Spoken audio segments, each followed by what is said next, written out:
ॐ क्लीं गुरुकृष्णाय नमः।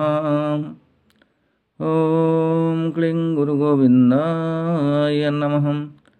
ॐ क्लीं गुरुगोपीनाथाय नमः। ॐ गरुडत्गरुत्मानं वैनतेयो खगेश्वर नागान्तक विष्णुरथ सुपर्णपन्नगासनम।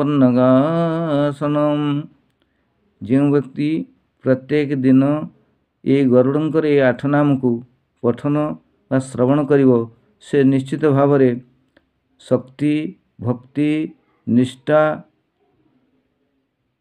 लाभ करिवो एवं तार अंतर भितरे प्रभुंक प्रति दृढ़ता एवं विश्वास निश्चित भाव में आसीबो एवं से निष्पापी होई दिव्य जीवन लाभ करिवार सुजोग प्राप्ति हबो।